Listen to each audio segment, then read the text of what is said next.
ఇవాళ degree college లెక్చరర్లకు 15 సంవత్సరాలైంది తెలంగాణ రాష్ట్రం రాకముందు 2011లో నోటిఫికేషన్ ఇస్తే ఇప్పటి వరకు డిగ్రీ కాలేజ్ లెక్చరర్కి ఇవ్వలే notification. First time after 15 years వస్తుంది. సరే 15 ఏళ్ల తర్వాత నోటిఫికేషన్ వస్తుంది కదా అనుకుంటే దానికి ఒక కొత్త జీవో నంబర్ 4 అని తెచ్చారు. మామూలుగా నెట్ సెట్ జరుగుతుంటుంది, national eligibility test every year కేంద్ర ప్రభుత్వం పెడతానే ఉంటుంది. 2 సార్లు పెడతారు, వాళ్ళ టైం టేబుల్ ప్రకారం జరుగుతుంది. ఇక్కడ స్టేట్ ఎలిజిబిలిటీ టెస్ట్ పెట్టాలి, ప్రతి సంవత్సరం పెట్టాలి. కానీ ఈ ప్రభుత్వం వచ్చినాక 3 ఏళ్లలో ఒకసారి పెట్టిండ్రు. మీరు సెట్ పెట్టారు, మీరు డిఎల్ ఎగ్జామ్ వేయబట్టి ఎట్లా క్వాలిఫై అవుతారు పిల్లలు? 1 2 ఎన్నడూ అంతకుముందు డిగ్రీ కాలేజ్ లెక్చరర్ ఉద్యోగాల్లో ఇంటర్వ్యూ లేదు. ఇప్పుడు కొత్తగా ఇంటర్వ్యూ పెట్టి దానికి 10 మార్కులు పెట్టిండ్రు. ఎవరి కోసం పెట్టిండ్రు? ఇంటర్వ్యూలు ఎవరికి ఫేవర్ చేద్దామని పెట్టిండ్రు.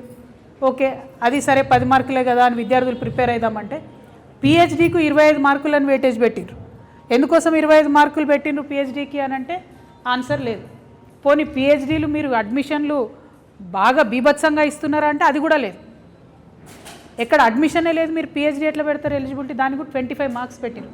అంటే ఇది కేవలం ఎట్లయితే గ్రూప్ 1లో కొంతమందిని సెలెక్ట్ చేసుకోవడానికి కొన్ని సెంటర్లు వేసిర్రో డిగ్రీ కాలేజ్లో కూడా మీకు నచ్చిన వాళ్ళను, మీ నాయకుల పిల్లలను, కాంగ్రెస్ కార్యకర్తలను నింపుకోవడానికి మాత్రమే ఈ కొత్త జీవో ఇవ్వడం జరిగింది.